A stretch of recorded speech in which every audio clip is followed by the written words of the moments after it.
What's up, YouTube? This is Too Raw for Sports. So I'm waiting to see if the mainstream media uh, picks up on this story, that being Fox Sports and ESPN, right?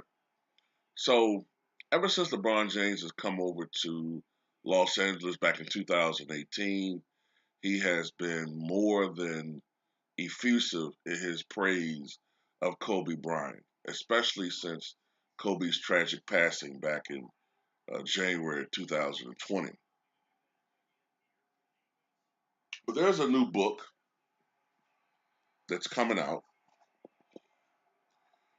that shows that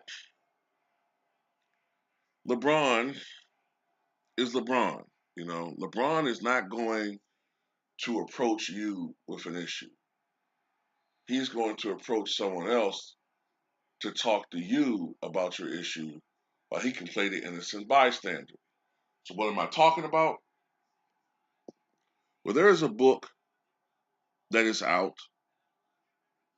It was written by New York Post columnist, sports columnist Ian O'Connor, entitled Coach K, The Rise and Reign of Mike Krzyzewski, the longtime Duke Blue Devils head basketball coach.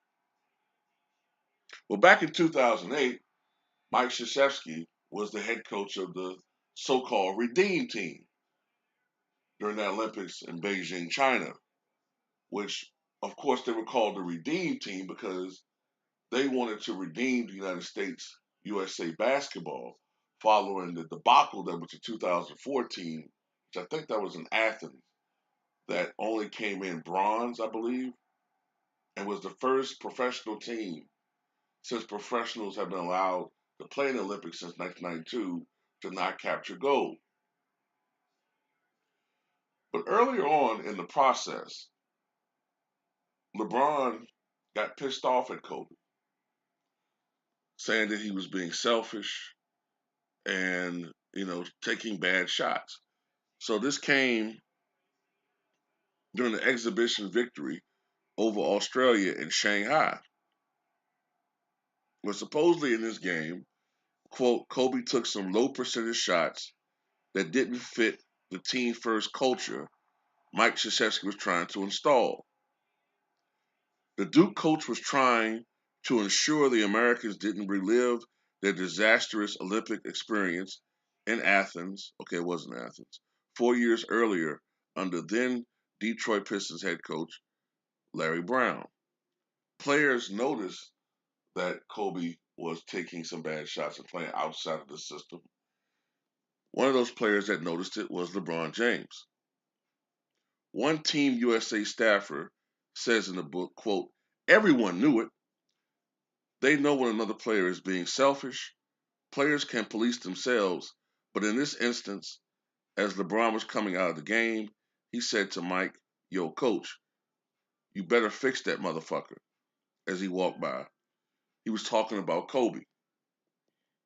The following morning, before leaving Shanghai, Krzyzewski asked the Lakers' three-time NBA champ for a private meeting. The coach was nervous, said one of his staffers. He knew he had to do it. At the time, Mike Krzyzewski was very close to Kobe and nearly left Duke in 2004 to coach the Lakers. When they met up in a room, Krzyzewski pulled out a laptop, showed Bryant video examples of his poor judgment, and called some of his field goal attempts bullshit shots before telling him there has to be more movement. Bryant just looked right at him and said, I got it, coach. I got it. Don't worry about it.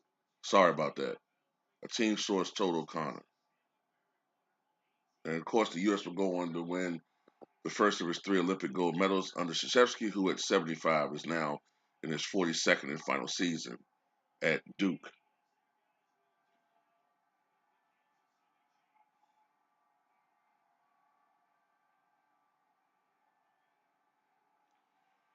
And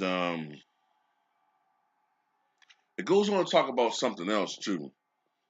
On a bus ride to a shoot-around practice, LeBron was heard complaining that the session was unnecessary. One Team USA staffer said, if you lose LeBron, you lose the whole enterprise. You can't have LeBron doing that. They get off the bus, and Coach K pulls him aside immediately and says, "Look, you have to trust that I'll never ask you to do something that I don't feel is important. I'm not going to wear you guys out or put you in a bad situation. You have to trust that we're doing this for the right reasons."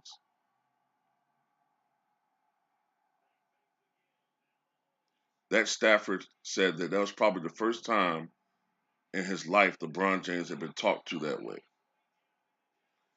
And